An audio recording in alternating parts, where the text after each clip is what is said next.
Hey, perhaps you were like me, and you finally got your skills with miniature painting to the point where you were ready to get yourself a really nice Kolinsky Sable brush, only to find out that they're becoming increasingly more rare in the United States, and the ones you can find are insultingly expensive.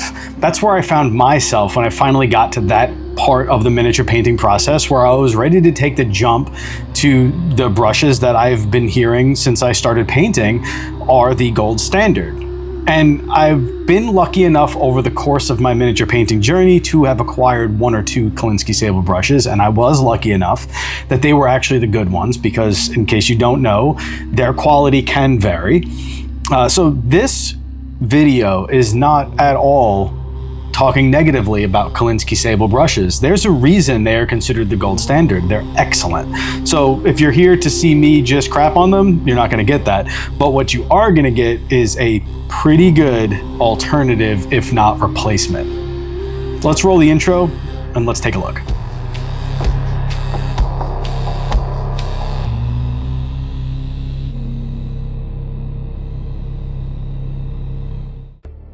Welcome to EmberForge Lodge, a place where we can get together and talk about all aspects of the hobby, from painting to basing to tools, which is what we're going to talk about today in this new series called Workbench Gear, where we'll look at some new tools to the hobby and see if they can make us better painters or if they can just make us more efficient. I started looking at a whole bunch of synthetic brushes online, trying to find a replacement for the all-natural Kolinsky Sable brushes, which have become increasingly difficult to find in the United States. That brought me back to Rosemary Co, who I've been a huge fan of for a long time now. And I will say, I am not affiliated with them in any way. They do not sponsor any videos, they don't know who I am, and no money has changed hands other than the money that they got from me for their products. While I was on their site, I saw that there is an all-natural squirrel hair brush. This is a Series 42 all-natural squirrel hair brush, size 3, that is categorized as a watercolor brush. Now, what we do can maybe not be that dissimilar to watercolor painting, so I thought I would find some videos online to see how watercolor brushes will work for us in the hobby, and I could not find a single one. There are videos that actually talk about Rosemary Co's watercolor brushes, specifically the squirrel hair brush, but it has to do with watercolor painting, not miniature painting. So if some of those videos exist out there and I couldn't find them, I'm sure they're great, but that's why we are here today, because I couldn't find one, and I thought this was important enough to bring to the community. So what I want to prove to you over the course of this video, while we paint this model here by Artisan Guild, is the positives that this brush can bring to the hobby. There are a few little negatives and a caveat to this brush being an all-around replacement for a Kolinsky Sable, and it definitely will not be for everybody. But I personally love it, and it's replaced all of the other brushes on my desk. So let's get set up here for painting, and let's take a look. So we're gonna go ahead and get this guy right here painted up. We're gonna start base coating him. We're gonna use this squirrel hair brush that we've been talking about. And the first thing I wanna demonstrate is just how much water this brush can hold. Look at that. Let me see if I can get in on there a little bit. Maybe we can get a little bit better. Look at that. Look at how much water that thing holds. That is just saturated. And you might be able to see it here when I put it down on the paper, just how much gets wicked off. Now, I want to also show you the first downside of this brush. If I would apply a little bit too much pressure and bend that tip a little bit, right? Let's bend that a little bit. Exaggerate it a little bit. It does not, right? It does not snap back into a point. Let me switch that up a little bit and get it a point, and we'll do it a little bit gentler, right? So we do one of those. It just stays right to the side. So it is not going to snap back into its shape like a sable hair brush would, or maybe some of the synthetic brushes. That is something you're going to have to know going into this. It takes a much more gentle hand when painting, so you can't apply as much pressure. But I think the trade-off is well worth it. Once you are able to get the right amount of water in this brush into your paints, get it nice Get the consistency just right. You can load up the belly of that brush with so much paint, and it's not gonna dry out in there because it has so much water and so much room to move around because of the size of the belly and how much it can absorb. And we're gonna go ahead and start base coating this cloth right here, and I want you to just take notice of just how much of this I'm able to get done without reloading the brush. And also keeping a nice fine tip the entire time. And I've personally felt, and you might have as well, that I usually have to trade off a little bit when it comes to brushes, and I think that's why I used to have a tray of brushes next to me while I was painting, all for, each one for a little bit of a different use case. So if I'm base coating, I might be using a synthetic brush, but maybe I wasn't having the best tip on that brush. So it was just a base coating brush, and I knew I wouldn't be able to get the same amount of detail, or it wouldn't have the same amount of volume. This brush can do it all. If I have a little spot that I'm base coating, I can only have to apply a little bit of paint. If I have a huge spot, like I'm doing on this cape right here, if you've noticed, I haven't cut, I haven't reloaded the brush, I'm still going, and it is very smooth. That cloth is coming out very smooth on his back. There's not brush lines in it because I'm not taking the time to reload and come back, letting the one layer, letting the first brush stroke dry before I put the second brush stroke on. We just did that whole thing. I haven't reloaded the brush yet. I actually have more in here that I can use.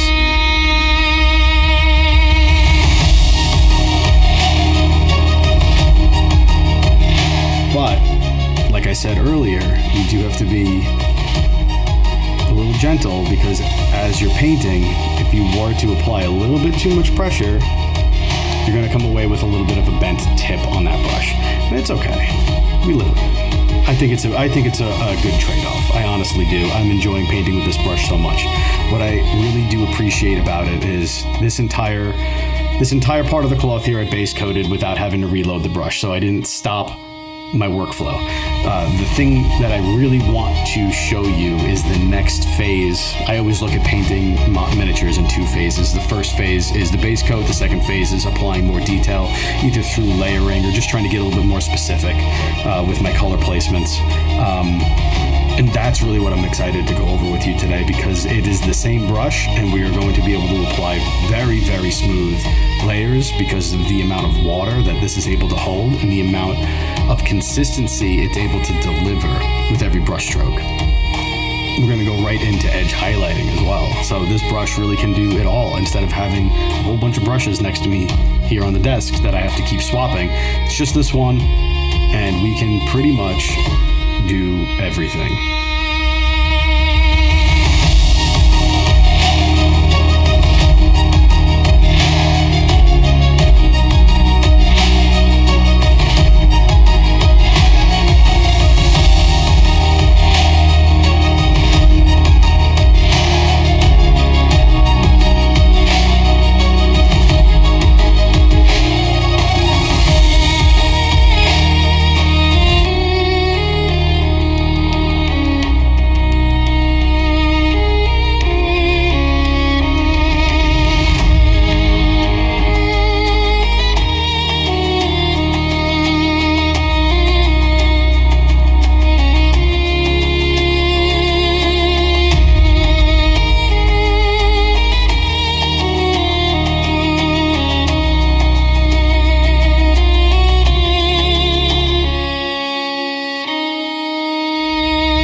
Now, I know what you're gonna say. You're gonna say, hey, that's base coating.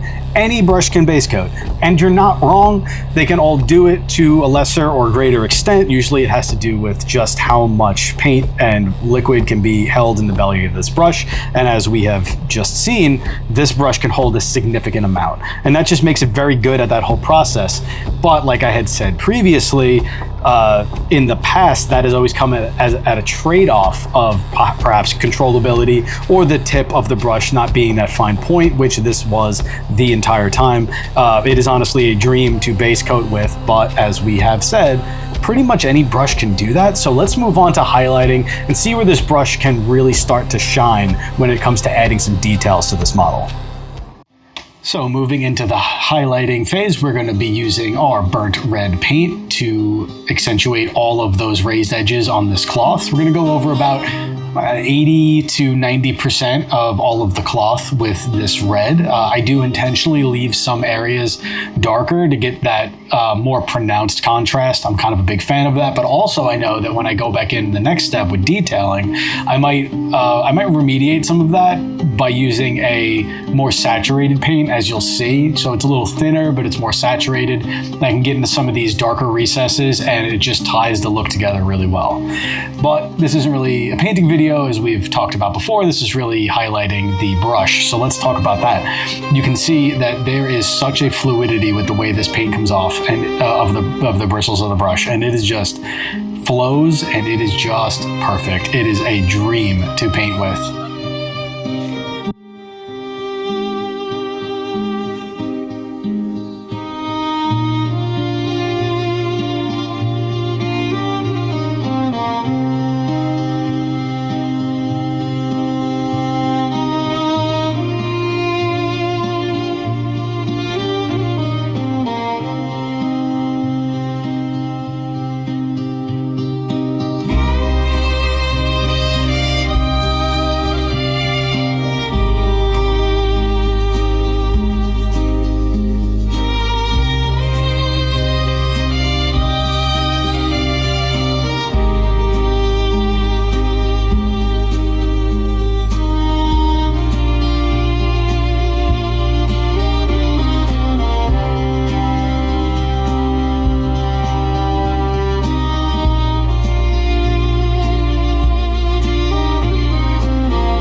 But I'm human, like anyone else. I can make mistakes, and as you can see here, it's a little unfocused. My apologies about that. We should have that fixed in just a little bit. But also, I believe that I've underwatered the paint this time, and it starts to actually dry out on the brush, and it becomes very hard to paint with it. I overcompensated for the fact that I know that the belly of this brush can hold so much paint, and I neglected to add as much as I needed. It's just a back and forth with this brush of trying to figure out how it will operate the best. This tool makes you use it the way it wants to be used. But once you do, it is the best brush I've ever used.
So with highlighting out of the way, we're gonna move on to detailing, and we're gonna start adding a nice glaze consistency with this brush to all of the highlight areas, to all of the raised areas that we wanna draw the eye to, and really get a nice smooth gradient with that glaze. What I love about this brush is all of that paint and liquid and glaze consistency stays in the belly of this brush, and there's so much of it that the tip never dries out, and you're able to just continue painting, continue applying that glaze. And as you know, as a painter, you're going to want to apply that glaze, not touch it, move to another spot, give it a few seconds and go back. Well, in this case, you can just continuously move because this brush just never dries out. So let's hop back over to the painting desk. Let's put some details on this model, and let's bring this whole thing home. Moving into the detailing phase, we are going to start adding some fluorescent red into our burnt red. We're going to use the Liquitex Heavy Body Acrylic because I find it blends very well and it adds a ton of saturation to the color, so we can really get those details to pop.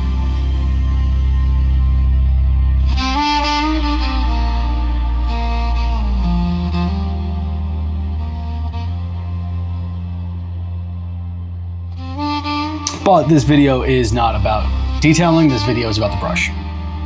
It can hold so much of this very pigment dense, very saturated paint in the belly of the brush and keep it fluid for so long that you never have to look away. You can just keep working and you're kind of unhindered by, well, how long have I been doing this? Oh, the paint is starting to dry on the tip of the brush. It stays fluid the whole time and you're able to continue just working, get in the zone and feel comfortable with what you're doing.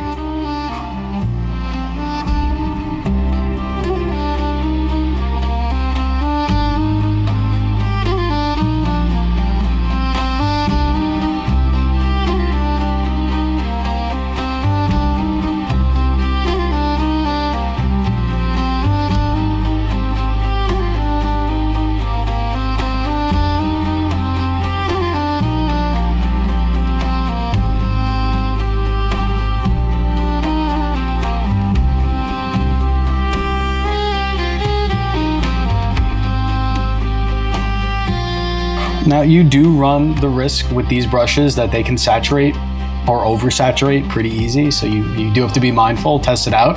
Like you can see me doing here, if it's a little bit too much, just wick some off and then you can get that perfect blend more or less every time. Once you understand the paint consistency you're looking for, it's very easy to blend it on the wet palette and then just scoop it all up in that brush and just away you go.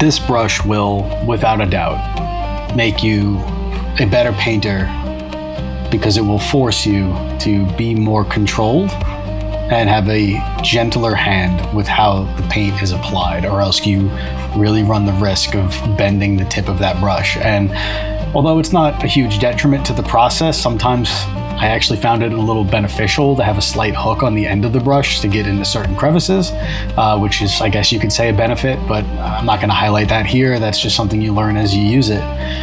The real magic to it is that you will learn to paint just far more delicately with far more intention. And once that starts becoming more natural, this brush is an absolute dream to work with. From the first model that I touched with this brush, I absolutely loved the painting process in a way that revitalized it for me. When I was in a bit of a rut, I had gotten this brush and I found within a couple of days I had painted multiple models and was excited about printing some new ones to paint. This brush kind of changed the game for me.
And for our last detail step, we're gonna add some fluorescent orange right into that burnt red we were using earlier. And this I'm only gonna apply to spots that I want the eye to really be drawn to, possibly not the folds of the fabric, but maybe where something underneath it is pressing on the fabric. Now this model here doesn't have like a shirt with an elbow pressing against the fabric, but that's where I might highlight with the orange a little bit to show maybe a little bit of strain on the fabric from whatever muscle or is underneath it or armor is underneath it. And as well, we're going to use this to draw the eye to the face. I mean, that's where we always want the eyes to be drawn to the face, but because this model has so much depth to it, I'm gonna add a little bit of this orange also to the back of the cape.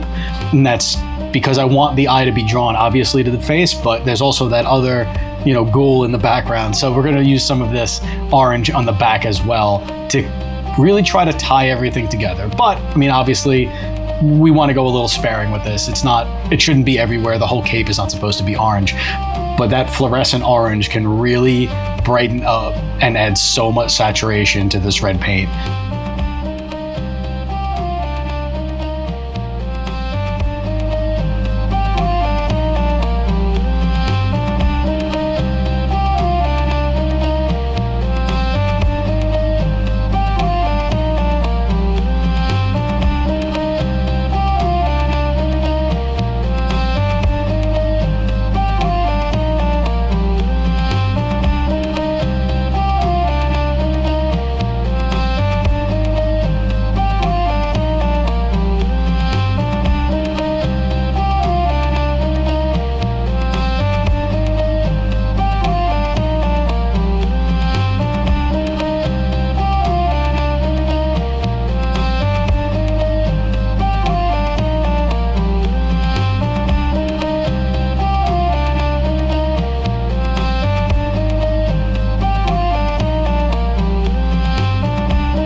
And of course, with any detailing phase, this is about, addition and subtraction. So add a little bit and then grab that burnt red again, take a little bit back out. Like I said, this isn't really a detailing video, but that's the process. And it is made so much easier by just how much this brush wants to help you become a better painter.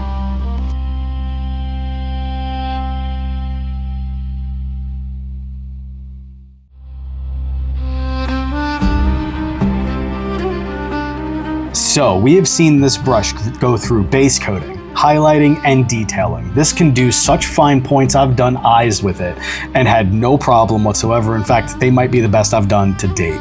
I've painted multiple models with just this brush, and I'll put some pictures up here so you can take a look.